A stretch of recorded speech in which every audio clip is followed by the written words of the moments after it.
Aujourd'hui, dans Secret de couple étoilé, nous allons à la rencontre du couple Castanou qui a accepté de nous faire rentrer dans son univers et de nous dévoiler, à travers nos questions, les secrets d'un mariage réussi. Bon, bienvenue chez nous déjà. Comment vous êtes-vous rencontrés? Comment on s'est rencontrés? On s'est rencontrés en Éden, dans la présence de Dieu. Ça veut dire dans la maison de Dieu. Je peux le dire comme ça. On s'est rencontrés en fait à l'église et on était en service en fait, on servait le Seigneur. Ça mène très loin. Moi je me rappelle seulement que j'ai vu venir une jeune femme mignonne, posée, qui avait de la stature, de la prestance. Et je suis flattée. On était des jeunes... pieux. Voilà, c'est ça. Des jeunes motivés, aimant le Seigneur. On était en plein service, on servait le Seigneur, c'est vrai. Et on s'est rencontrés dans l'église. Il faut quand même dire aux jeunes qui nous écoutent, nous on s'est rencontrés, mais il n'y avait pas de convoitise. C'était la piété, la crainte de Dieu. Et elle était bien quand même. Ma femme déjà, elle était très bien, franchement. Béni Dieu. Béni Dieu. Toi, tu étais bien aussi, mais tu étais un peu... J'étais un radical. Voilà, on va dire ça. Tu as parlé d'un épisode là où j'étais... C'est ça, oui, c'est quoi, je m'en souviendrai toujours. Je m'en souviendrai toujours. Alors, c'est vrai que tu étais le responsable. Les jeunes, prenez-en de la graine, écoutez bien. Alors, à l'église, nous, on avait un groupe de jeunes. Enfin, on avait qu'on appelle l'église de maison. On se retrouvait une fois par semaine. Mais c'était ce groupe de jeunes, c'était une église de maison des jeunes. Voilà. Ouais, donc, groupe d'impact. Groupe d'impact, voilà. Et donc, on était tous les deux dans le même groupe. Et toi, tu étais le responsable du groupe. Donc, en tant que responsable, tu jouais un peu le rôle de berger. Tu appelais tout le monde la semaine et tout, prendre les nouvelles. Quand quelqu'un ne venait pas, tu t'assurais que tout va bien. Et c'est vrai que moi, tu m'appelais souvent. C'est vrai? Oui. Je ne me rappelle plus. Là. Si.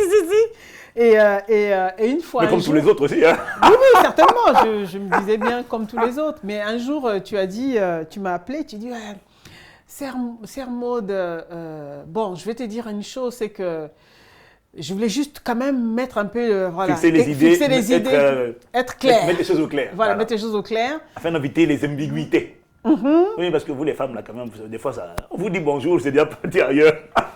Oui, mais quand même là, franchement, alors, tu dis, c'est pas parce que je t'appelle que tu peux t'imaginer qu'il y a quelque chose, que je ressens quelque chose pour toi.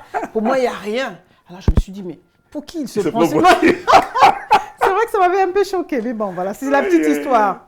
Mais en tout cas, on était plutôt respectueux, n'est-ce pas? Voilà, t'étais pas un gars bizarre, tu étais plutôt respectueux, courtois. Le Seigneur avait déjà travaillé. Il avait déjà délivré de la folie, de la légèreté, de l'impudicité. Et moi, j'avais basculé un peu de l'autre côté, de radical. C'était bien. À quel moment y a-t-il eu le déclic? Pour moi, le déclic, il a vraiment eu lieu par révélation. Mais avant de raconter la révélation, un jour, je suis tombé malade. J'étais à la maison, je ne suis pas allé à l'hôpital. Non, tu étais à la maison. J'étais à la maison. Oui. Et puis alors, c'est là que j'ai vu arriver à la maison 3 sœurs, enfin 3 personnes, pas au même moment, mais qui venaient m'aider. Parce que j'étais un peu en incapacité de de faire à manger et tout ça. Donc j'avais 2 sœurs là qui venaient à la maison, m'aider à faire à manger, tenir la maison. Et puis j'avais sœur Maud aussi. Alors moi j'avais, vous savez, nous les hommes on est observateurs quand même. Donc je voyais les deux là, j'étais dans le lit couché, je voyais les deux, une espèce de rivalité, de compétition pour attirer mon attention. Et ce qui m'avait interpellé avec ma femme, c'est que quand elle arrive, elle voit qu'il y a les 2 autres sœurs qui sont là, elles essaient de marquer leur territoire, de montrer qu'elles sont utiles. Elle arrive, elle voit les 2 autres, elle dit je reviendrai plus tard. Et puis moi je dis mais non, il faut rester, rentre dans la compétition, je vais voir comment tu te bats toi aussi. C'est ça en fait. Et ce qui m'a étonné, c'est que, en fait, elle n'est pas rentrée dans ce jeu-là. Et tu n'as pas essayé de forcer mon attention. Et ça, pour l'homme que j'étais, je me suis dit, c'est bizarre, elle n'est pas comme les autres. Parce que toi, en fait, ce qui m'a impressionné chez ma femme, c'était sa dignité. Tu sens qu'elle n'est pas là, elle n'est pas prête à se brader pas cher. Elle n'est pas prête à se déguiser pour essayer de... Voilà, moi, ça m'a interpellé. Je me suis dit, mais dis donc, mais elle a de la... Alors, c'est vrai que moi, j'étais loin. Alors, en tant que femme, effectivement, quand tu vois, il y en a 2 femmes en train de se marcher dessus. Les 2 autres, je sentais qu'elles essayaient d'attirer mon attention.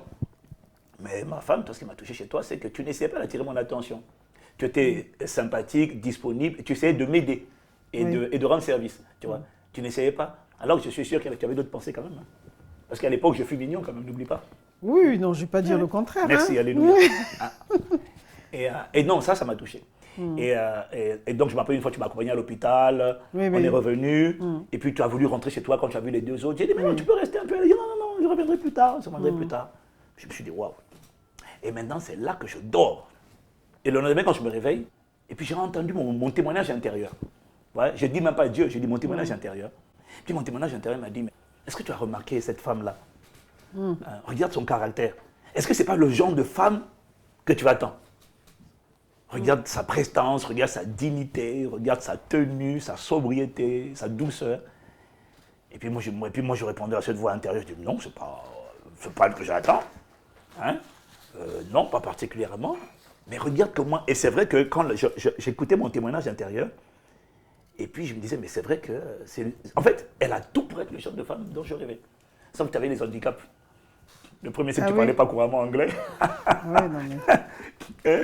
Des handicaps, parce que tu avais une liste en fait. Ah oui, j'avais des préjugés. Des préjugés, tu avais une liste de critères, que tu écrivais des choses. Comme tout le monde, hein. Ok. Hein? Et c'est là que tu vois comment ça peut piéger les gens quand même. Hein. Parce que moi, j'avais des critères charnels. Je me disais, il faut que ma femme parle couramment anglais. Je parle anglais aujourd'hui un peu, non? Alléluia. Et puis je me disais aussi, on a toujours des vieux clichés comme ça. Il faut que ma femme soit une guerrière de prière. Ah, une guerrière. Alors, franchement, mais je disais ça avec un préjugé parce que finalement, en regardant en arrière, toi, tu es une femme de prière. Mais sauf que moi, quand je disais une guerrière de prière, je voulais une femme quand elle prie, là, tu vois. Enfin, elle bouge, là, que les murs bougent dans la maison. Oh, ma femme, quand elle prie, c'est la douceur. Des fois, j'avais dit, mais crie un peu. Tu vois. Et donc, ça, c'était les différents trucs. Mais après, le Seigneur a vite gommé ça quand même parce que la vérité, c'est que quand je regardais, je me disais quand même, non, même s'il n'y en a pas tout ça là, hein, en vérité, c'est quand même en termes de prestance, en termes de... Oh, cette femme, elle est... Voilà. Ça m'a touché quand même. En fait, tu m'avais raconté aussi un peu, parce que ce qui t'avait surpris, c'est que tu as eu comme une forme de conversation avec le Seigneur. Oui, c'est ça la révélation. Non, tu sais, c'est pas que les gens disent, moi aussi j'ai entendu une voix. Ouais. Parce qu'il y a des gens, ils entendent des voix que lorsque c'est pour le mariage, et puis ils n'entendent pas Dieu leur dire, va en mission. Tu vois, donc c'est pour ça que je suis prudent avec l'histoire des voix. Mais sinon, c'est vrai que moi, c'était quand même... Je priais beaucoup. Je ne priais pas d'ailleurs pour le mariage, en fait. Hein. Je ne priais pas pour le mariage, moi. Je priais pour la communion avec le Saint-Esprit. Et c'est dans cette communion-là que le Saint-Esprit m'a dit, regarde cette femme. Mais sinon, ce n'était pas mon sujet de prière, quoi. Tu vois. Mais franchement, en regardant en arrière, je suis tellement reconnaissant à Dieu parce que je pense que si je n'avais pas eu ce témoignage intérieur-là, je n'aurais pas eu la lucidité de faire le bon choix.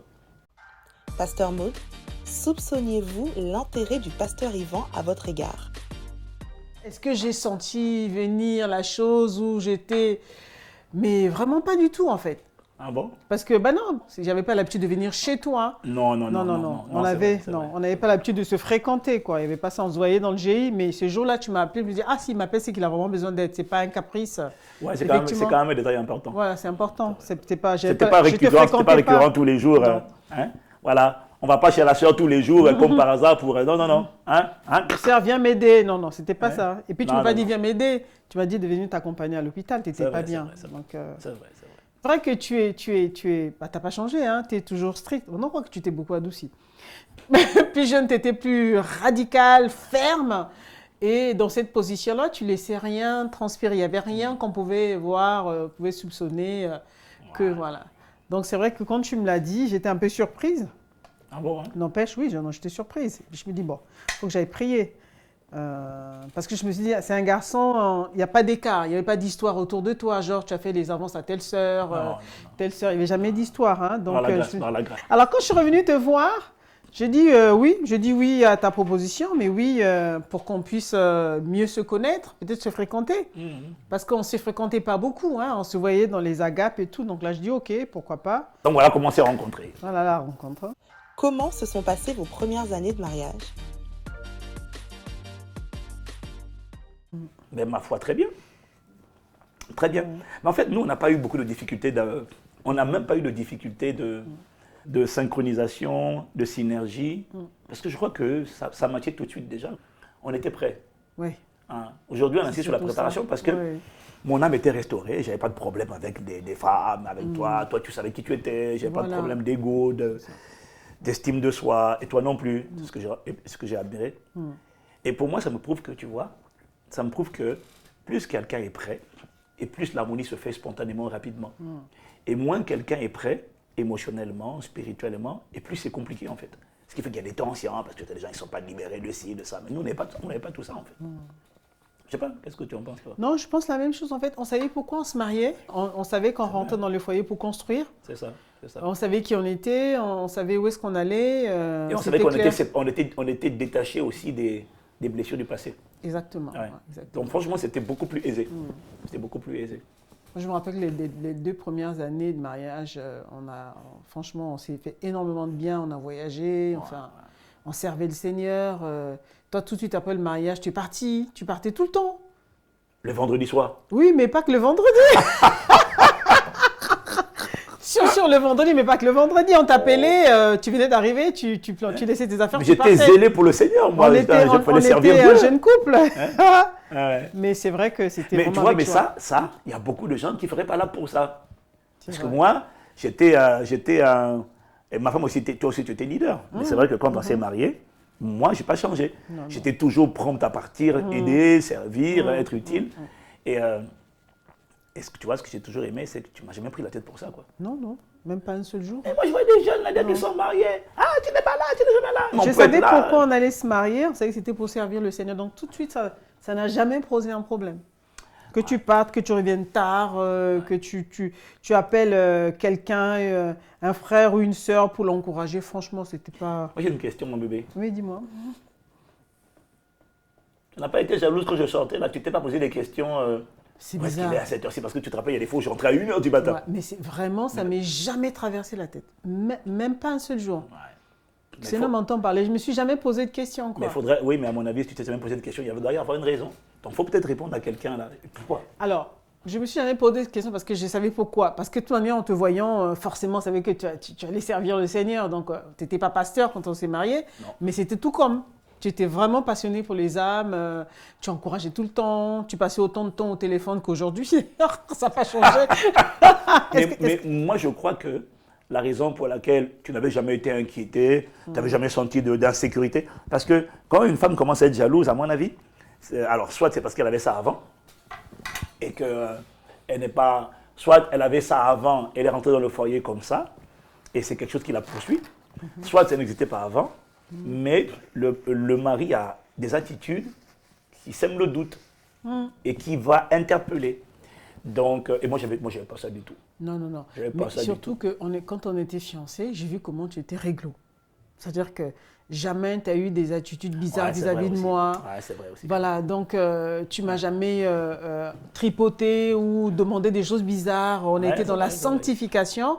Donc j'ai pu avoir confiance en toi, en fait. Je me suis dit, s'il me traite comme ça, c'est pas dans le mariage qui va... Voilà, donc il y avait tout ça, en fait. Ouais, Moi, je pense que le commencement, je pense que pour qu'un couple commence bien, il faut bien commencer. En fait, on a pris le temps, je ne sais pas si c'est 6 mois ou 7 mois qu'on dirait nos fiançailles, mais pendant ce temps-là, il y avait quand même des bases. On avait des valeurs, tu étais introduisant sur certaines choses. Je me rappelle une fois, on devait aller à l'église et donc tu as proposé de venir me chercher. Oh, ça, je me souviendrai. Ben, ça m'avait traumatisé aussi, donc j'en parle. Voilà, et donc tu devais venir me chercher. Tu as dit, je viens, le culte commençait à 9h30 ou quelque chose comme ça, mais je viens te chercher à 9h pile. Aïe. À 9h pile, on quitte la maison. Je dis, sans problème. Et tu es arrivé, je n'étais pas prête. Mais je n'étais pas prête de quoi? Il restait quoi? 10 minutes. J'avais 10 minutes pour ma... C'est ce que tu as dit. Tu as attendu 2 minutes. Tu as dit, je t'ai dit 9h, c'est 9h. Non, je pas donné 2 minutes. Non, mais... C'est pas là quand même. Enfin bref, moi je sais pas les... Mais en tout cas, ce jour-là, tu m'as laissé là, tu es parti. Tu as dit, quand on va, on a rendez-vous avec le Seigneur, on doit respecter les horaires. Mais je peux pas on n'arrive pas en retard à l'église. l'église, voilà.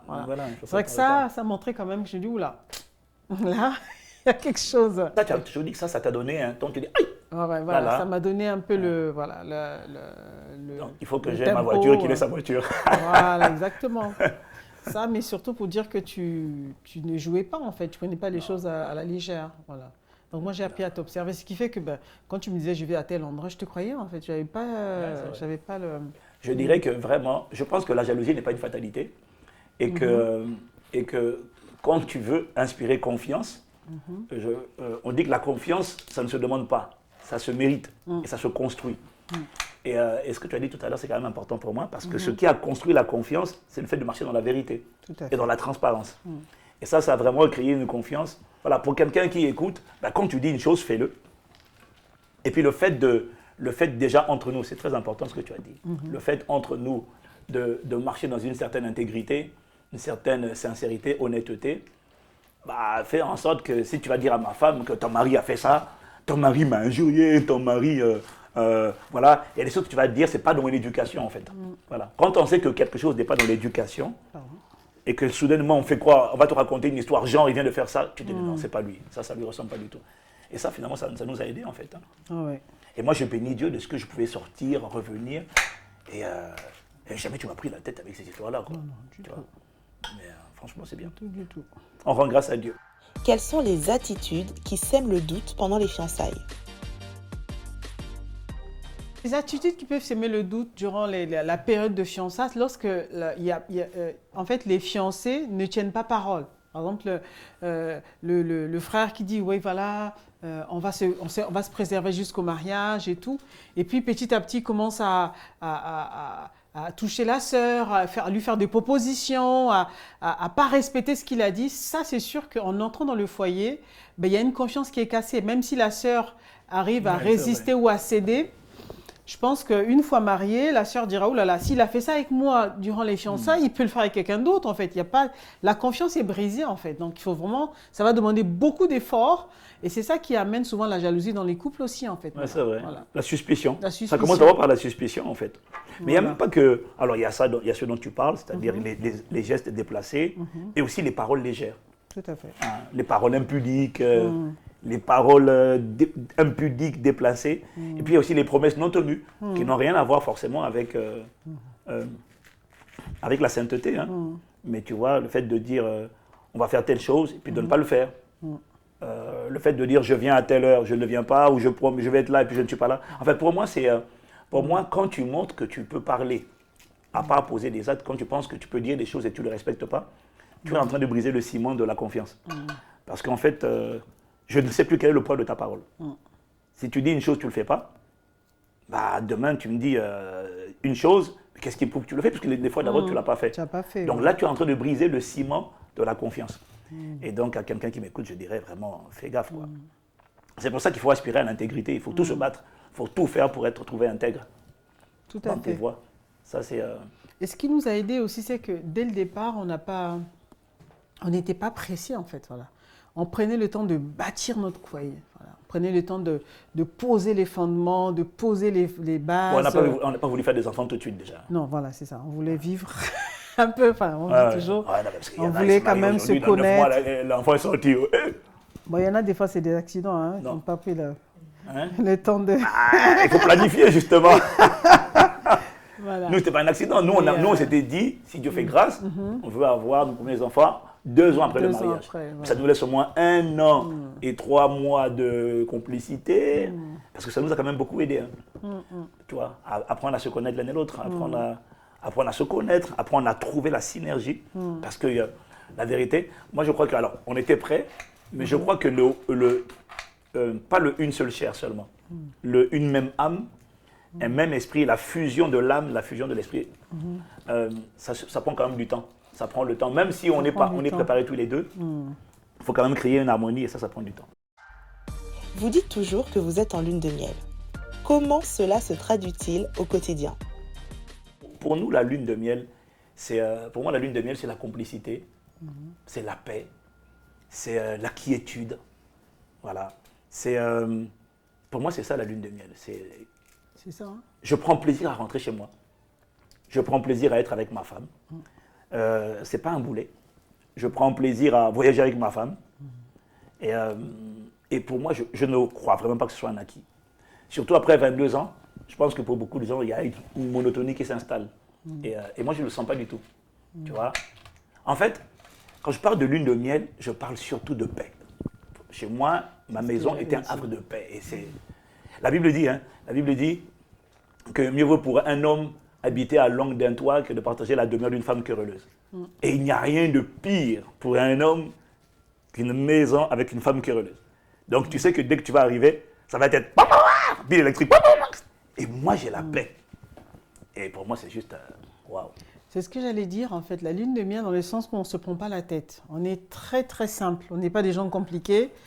On privilégie la paix. On ne va pas chipoter sur des choses. On est vraiment, en fait, on parle, on échange, mais vraiment, le climat. Voilà, c'est-à-dire qu'on n'est pas des gens compliqués. Toi, tu n'es pas compliqué, moi non plus. Non, je ne suis pas compliqué, bébé. Voilà. Mais quand même, ce qui nous a aidés, c'est qu'il y a quand même eu des moments où j'étais énervé. Parce qu'en fait, la vérité, quand on dit lune de miel, c'est quand même important. Lune de miel, ça ne veut pas dire qu'il n'y a pas eu de friction, il n'y a pas eu de tension.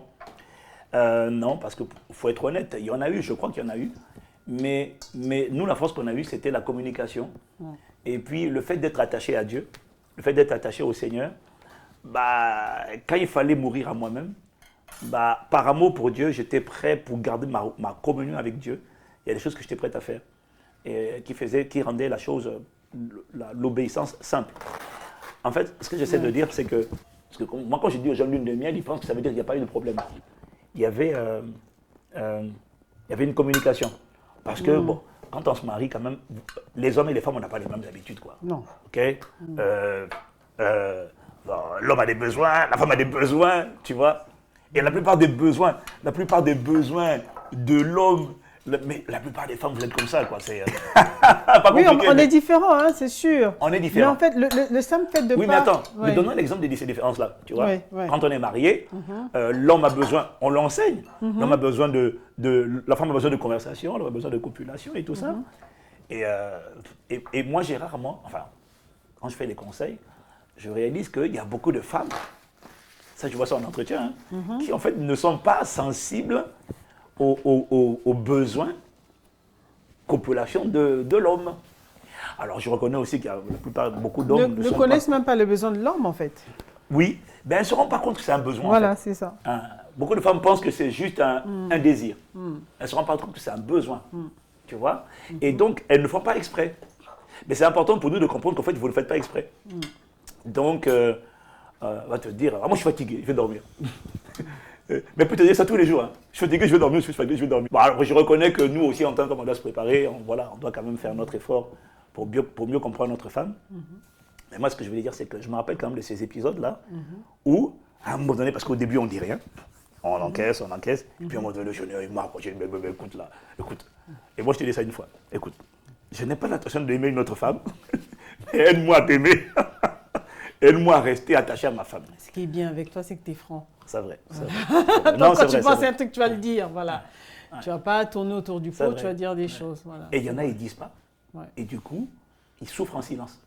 Et ça, c'est vrai que moi, j'ai décidé, très tôt dans mon mariage, de dire à ma femme les choses, quand ça me gêne, de lui dire, parce que j'avais décidé que je ne vais pas aller aimer une autre femme. Et je sais que l'une des raisons de l'adultère dans le mariage, pour moi, va toujours naître sur les cendres d'une frustration, d'une déception qui n'a pas été réglée. C'est vrai. Tu vois. Et donc, ne voulant pas être frustré, bah, je préférais dire, bah, moi, ça, je ne suis pas content de ça. Et ce qui était bien, c'est ça l'importance de la préparation, c'est que quand je te disais, je ne suis pas content de telle ou telle chose, voilà, ben, on discutait calmement. Et ça, c'est une bénédiction. Jusqu'à aujourd'hui. Pour moi, c'est ça qui a aidé vraiment à faire de ce foyer la lune de miel, jusqu'à aujourd'hui. On discutait et puis on a été... Alors, très vite, on a quand même eu la conscience, une prise de conscience qu'on venait dans le mariage pour donner. C'est-à-dire qu'on ne venait pas pour créer des frustrations, mais on venait vraiment pour recevoir, donner, pas pour recevoir, mais pour donner. Voilà. Donc c'est pour ça que moi, en venant avec mes rêves, tous les trucs, tout ce que j'avais vu moi dans les films et compagnie, j'ai vite fait de tout enterrer parce que c'est pas ça le mariage. Pas tout enterré quand même, attends. Bah, j'ai tout enterré pour de vrai. Hein. Oh là là. Quelles sont les concessions que vous avez dû faire en vous mariant? Les visites, voilà, les visites. Par exemple, quand on voyage, toi, tu es plutôt le genre à rester à l'hôtel, à pas sortir du tout. Tu viens en mission, mais tu peux faire du premier jusqu'au dernier jour, tu ne mets pas tomber dehors. Donc, du coup, je reste avec toi. Voilà. Tu vois, non. Ah, bébé, moi, je t'ai toujours dit, il faut sortir. Hein. Non, mais. Mais si, c'est toi qui ne veux pas sortir toute seule. Mais je ne peux pas te laisser. Mais même quand je te trouve des autres, tu ne veux pas sortir. C'est ça le problème. Oui, c'est ça. Donc, miséricorde. Alors qu'avant, moi, j'étais le genre à sortir, visiter, faire la randonnée, faire plein de trucs. Mais en fait, ces genres de choses, j'ai laissé parce que voilà. on est un couple, donc du coup, je suivais un peu le rythme. Tu vois, il y a des choses comme ça et c'est ça que j'ai appris aussi, c'était aussi la mort à soi. On ne rentre pas pour satisfaire sa chair, mais on vient vraiment pour donner le meilleur de soi-même, pour vraiment donner à l'autre, quoi. Et en donnant, j'ai vu que j'ai beaucoup reçu avec toi, en fait. C'est pas fini. Tu me donnes beaucoup, énormément. Voilà, donc c'est ça aussi. Alléluia. C'est ça, en fait. C'est vrai qu'effectivement, cette rénonciation, la mort à soi, alors beaucoup de femmes auraient vécu ça comme une frustration, disant que c'est pas normal, c'est pas normal. Et comment moi, au quotidien, j'ai pas, au contraire, j'ai tourné ça à mon bénéfice, en fait. Moi, je pense que, en fait, ça dépend de comment on a été préparé et ça dépend de comment on prend les choses. Toujours, la question, c'est toujours de quel point de vue, qu'est-ce que tu acceptes. En fait, c'est pas trop la chose, c'est comment tu vis les choses. Et moi, j'avais décidé, c'est vraiment une prise de conscience, j'avais décidé jamais je laisserai une situation me transformer moi, me changer ou bien m'enlever la paix. Voilà. Donc, les femmes qui le vivent comme une frustration, peut-être qu'elles se disent que je viens dans le mariage pour puiser quelque chose, pour prendre quelque chose. Oui. Voilà.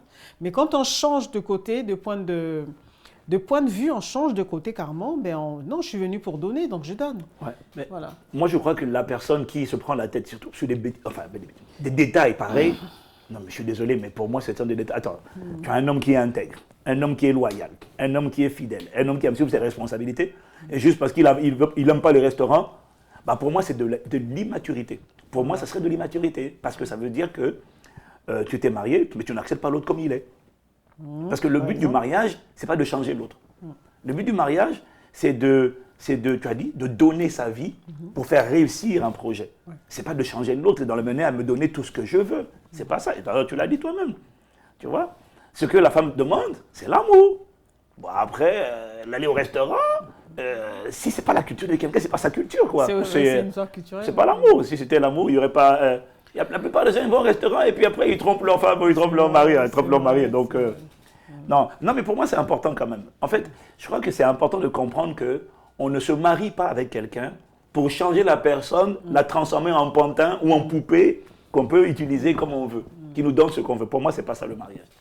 Pour moi, le mariage, parce que, alors ma femme elle dit qu'elle a renoncé, c'est vrai. Mais moi aussi, j'ai renoncé. Ben oui, tu as renoncé à beaucoup de choses. Bien. Il a renoncé à ne pas dormir avec l'adoration. Je vous assure, moi, j'ai dû renoncer. Moi, je suis quelqu'un, j'aime mes temps de retraite personnelle parce que je dors avec la Bible audio tout le temps. Quand je suis tout seul. Ma femme, elle ne supporte pas le moindre son audio. Donc, pour moi, ça fait 22 ans de mort à soi.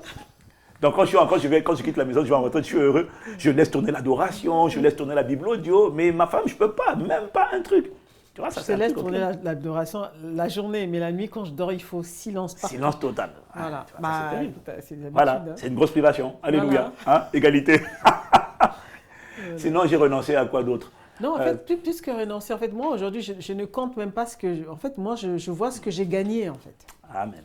Moi, je regarde ce que j'ai gagné. Honnêtement, mon panier est rempli, quoi. Je n'imaginais pas vivre ce que je vis.